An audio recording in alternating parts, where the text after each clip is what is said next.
hear a number of different recordings, and you will have to answer questions on what you hear. There will be time for you to read the instructions and questions, and you will have a chance to check your work. All the recordings will be played once only. The test is in 4 parts. At the end of the test, you will be given 10 minutes to transfer your answers to an answer sheet. Now turn to part 1. You will hear a telephone conversation between a customer and a salesperson in a bookstore. First, you have some time to look at questions 1 to 6.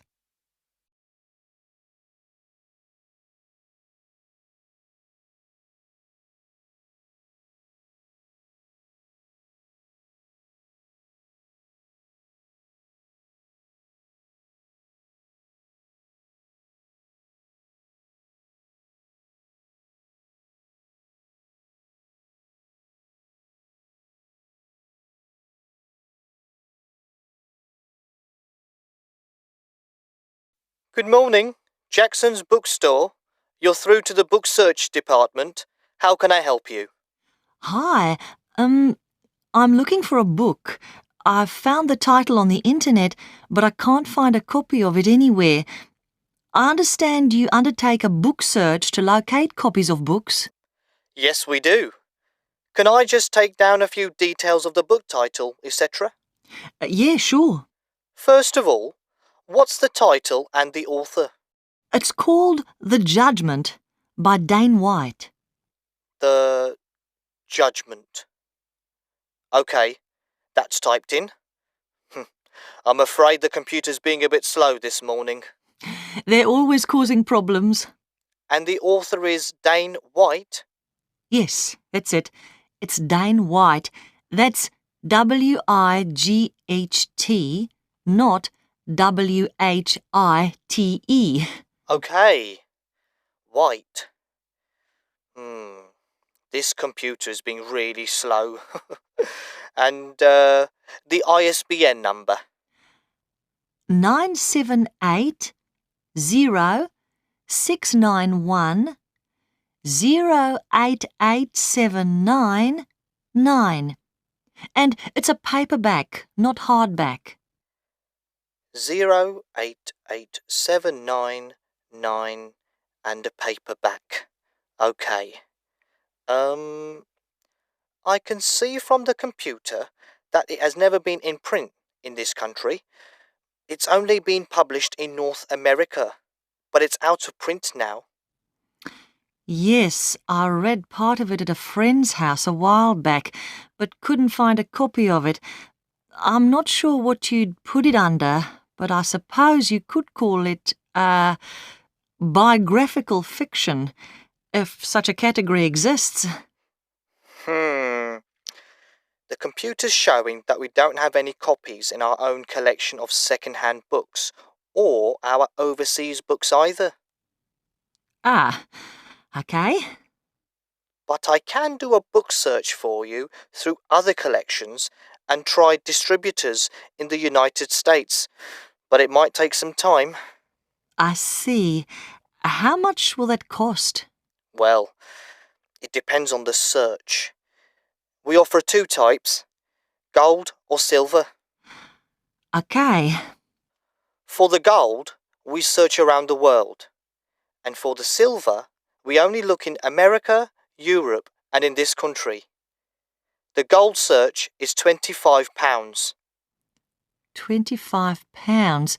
That's more than the book costs. Yes, probably, but it depends on how much you want the book. And the silver is £17. OK, I'll go for the silver. How long will it take? I can't say.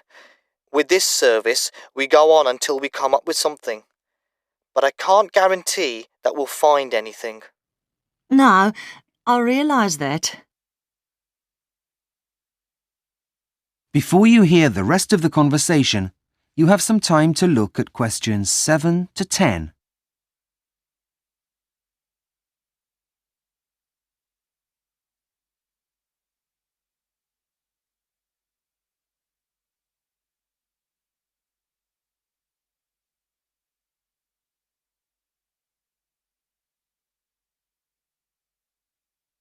Now listen and answer questions 7 to 10. Right. I'm afraid the computer's not working. I'll write everything down by hand and copy it in later. OK, I need your contact details. The best way is probably by mobile or email. OK, your mobile number? 08967 546536. 546536. And your email address? And my email address is mandythompson9z, all one word, at yahoo.fr, all lowercase. OK. Is that Mandy with a Y and Thompson 9Z? Yes, that's it. And, I need to take a home address for our records.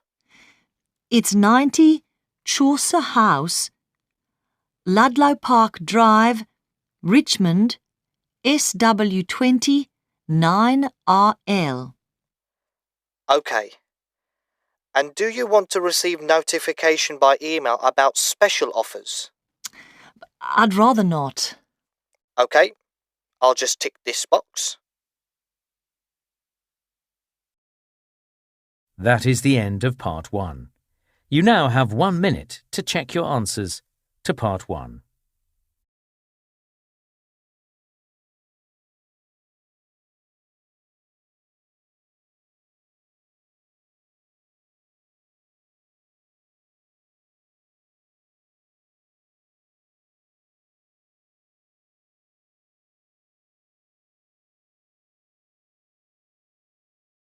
Part 2.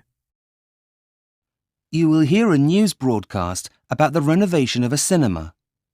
First, you have some time to look at questions 11 to 16.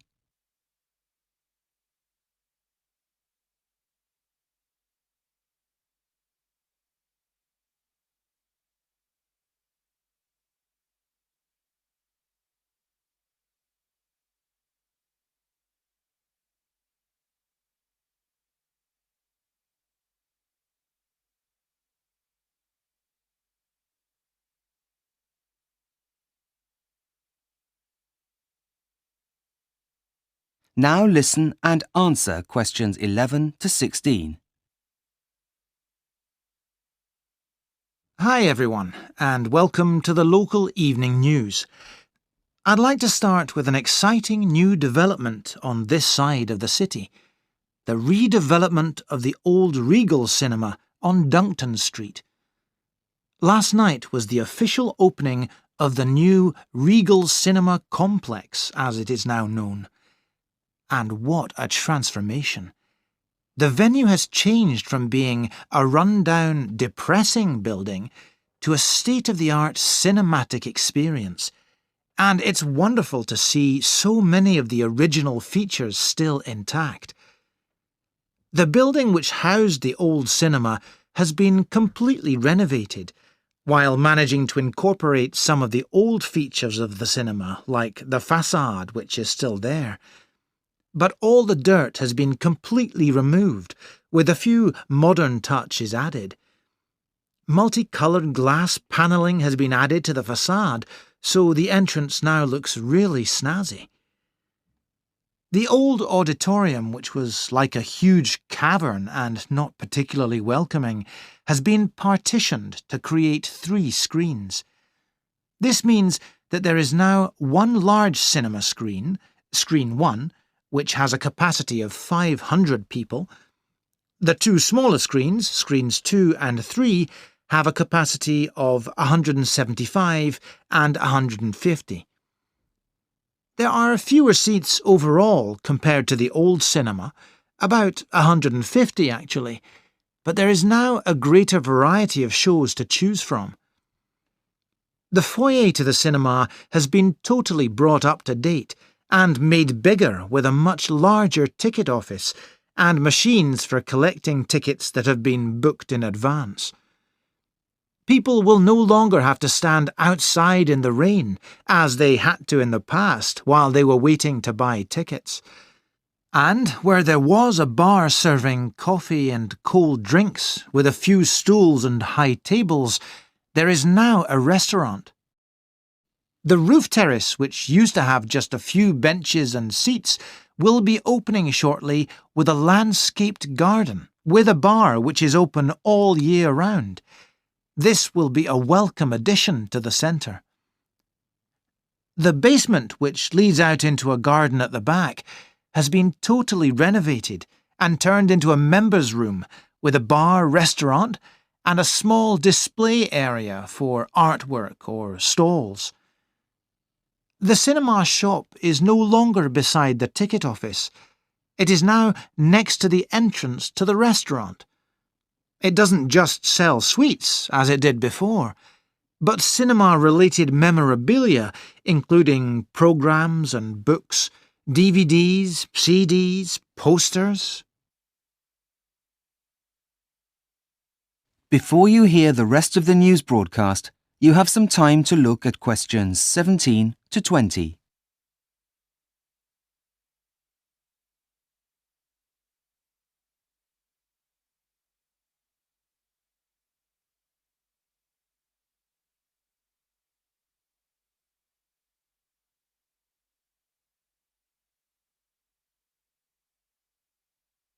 Now listen and answer questions 17 to 20.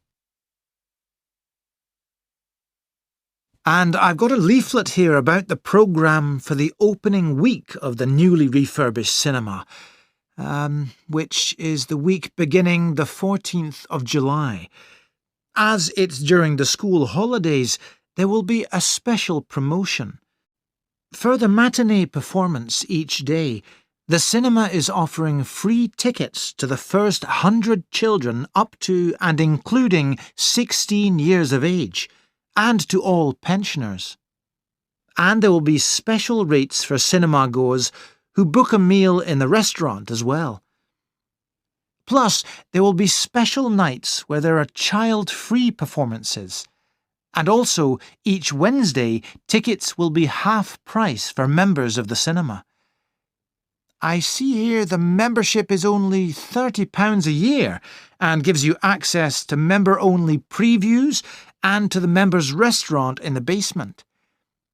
But perhaps the biggest innovation at the cinema is the monthly programme of lectures, where not just actors and actresses, but producers and writers will be involved in delivering talks about a particular film. This is certainly a major development, which will definitely pull in many cinema enthusiasts and hopefully revitalise the area. That is the end of Part 2. You now have half a minute to check your answers to Part 2.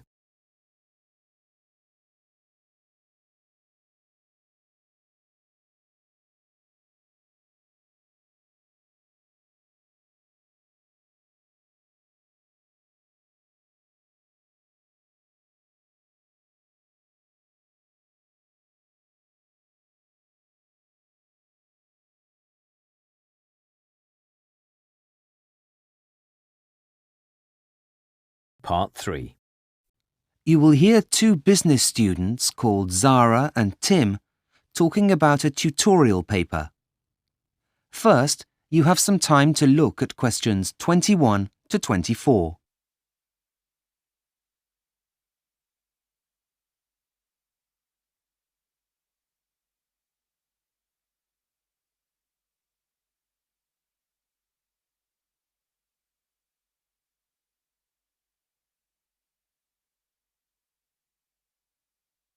Now listen carefully and answer questions 21 to 24.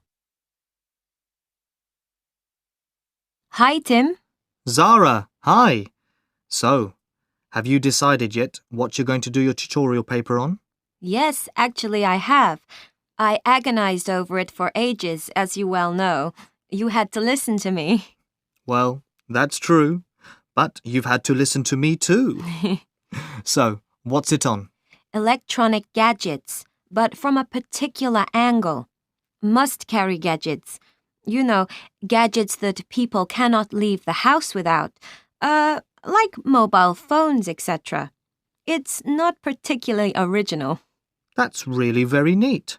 Oh, do you think so? Yes, actually I do. I thought it was really quite ordinary. And how are you going to do the research for the paper?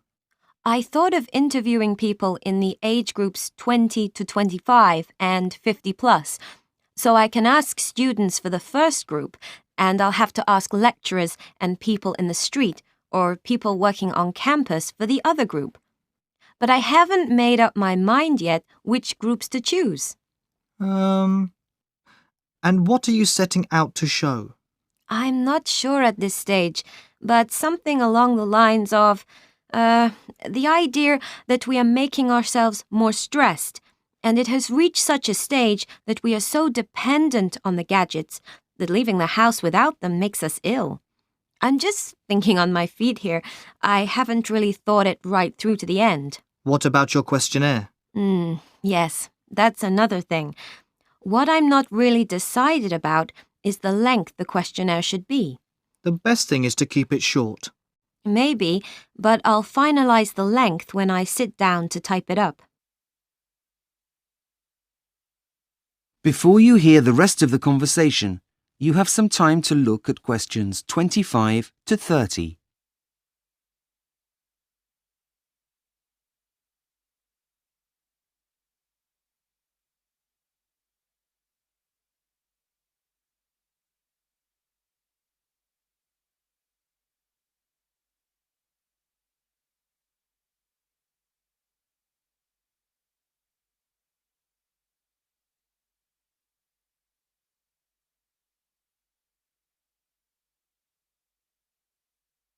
Now listen and answer questions 25 to 30. I need to find someone to try out my questions on. I've got some already written. I can be your guinea pig if you want. Great! Fire away! First, question number 1. What electronic gadgets are you carrying with you now? Let's see. I've got my mobile phone, my iPod, my laptop. Which do you carry with you every day? All of them. What do you use your mobile phone for generally? Apart from phoning, mostly for texting and downloading music. But I also use it for video phoning, sending emails, and I talk to my family now using the video on the phone. On a scale of 1 to 10, where 1 is not at all difficult and 10 very difficult, how difficult would you find it to leave your mobile at home for a whole day? Very difficult, so 10. I'd be completely lost without it. And what about the laptop? What do you use it for? I use it for writing up assignments, but mainly for browsing the internet. Using the same scale, what about your laptop? Well, let's see. It's not as essential as my mobile phone, but it's still important. A score of 8. This one's not heavy, but I can do without it if necessary. I seem to use my mobile for most of the things I used to use the laptop for. Soon I probably won't need it. What about the iPod? I can use my mobile for music as well, so it's not essential, but I carry it everywhere with me because it's light, and it's got my whole music collection on it that I can listen to on the move. And, well, for that, I'd give a score of 5. Is there any gadget you intend to get in the near future? Yes. I'd like to get a newspaper reader when they become lighter and cheaper and more readily available. I think I'll end up using it for everything, even to replace the mobile. Do you think so? Oh, yeah. They'll be perfect for video messaging. And the score? Definitely 10. And I'd like a pair of... That is the end of part 3. You now have half a minute to check your answers to part 3.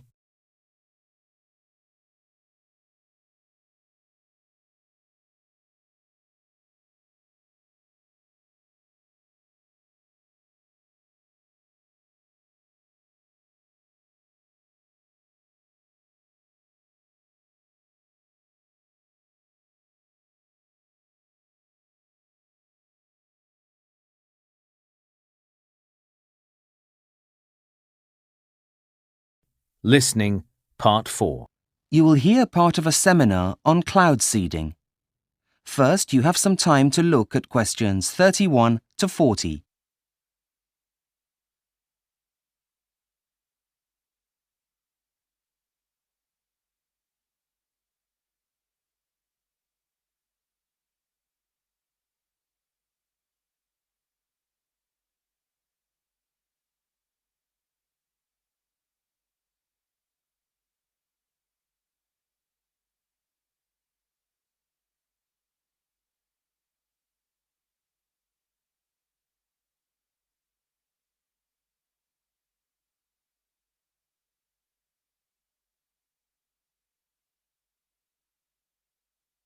Now listen carefully and answer questions 31 to 40. Good morning, everyone. The topic of my seminar paper this week is a rather unusual method of bringing water to drought-ridden regions of the world. The methods people most think of or read about in newspapers or see on TV are preventing deforestation and encouraging reforestation to prevent water runoff from barren land and hence to stop flooding. Another method is drilling boreholes to bring water from aquifers deep in the ground to irrigate the land. But the method I would like to talk about today is the production of rain through seeding clouds. For those of you who are not familiar with this practice, it is basically a process where nature is coaxed, as it were, to produce rain. In many places in the world, attempts have been made throughout history to produce rain in times of drought through magic. But from the latter part of the last century, scientists have been endeavouring to come to the rescue by chemical means. And in some places, they've been trying not just to produce rain, but also to divert it, so that it does not rain on special days, such as national or international ceremonies. Cloud seeding has been carried out since the middle of the last century, but no scientist can confirm that the practice is actually responsible for cloud seeding and not nature itself. Because who can confirm that the clouds would not let loose a deluge anyway? Having said that, there is some evidence that seeding clouds to produce rain can lead to a 15% increase in rainfall. But what would happen, for example, if the actions of cloud seeding in one place led to a disastrous deluge in another? It would also be tricky to prove that any damage was the responsibility of cloud seeders. Some people are understandably against the practice of cloud seeding, as we do not really know the consequences of interfering with nature. Cloud seeding has apparently been used by Californian officials to replenish reservoirs.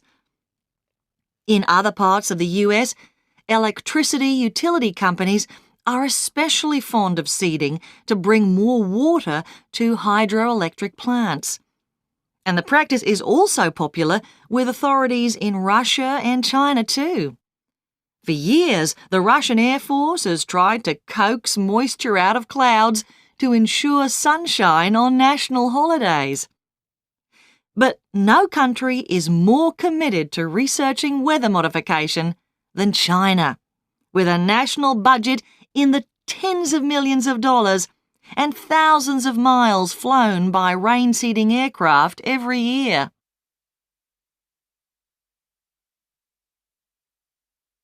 Last year, the University Agricultural and Meteorology departments were given a $20 million grant, funded in part by the government and various companies in the food and agricultural industry, to conduct research into cloud seeding to increase precipitation. While the research is aimed primarily at the US, it is hoped that the benefits accrued will have far-reaching consequences for other drought-ridden regions of the planet. Now, let's see. If we look at this slide here, we can see how cloud seeding works. There are two basic methods, from the air and from the ground. Looking first at seeding from the air, we can see that an aeroplane flies above the clouds from where it fires silver iodide into clouds by dropping chemical flares in order to increase precipitation. Silver iodide crystals then attach themselves to water droplets, which makes the water freeze and fall as rain or snow over high ground. If we now look at the diagram showing cloud seeding from the ground, we can see that there is a ground seeding generator here on the right of the slide, which has a tall chimney, and next to this on the left is this structure here, which is a fuel tank containing propane. Heat generated from the burning of the propane lifts the silver iodide crystals up to cloud level, again leading to precipitation. That is the end of Part 4. You now have 1 minute to check your answers to Part 4.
That is the end of the listening test. In the Ielts test, you would now have 10 minutes to transfer your answers to the answer sheet.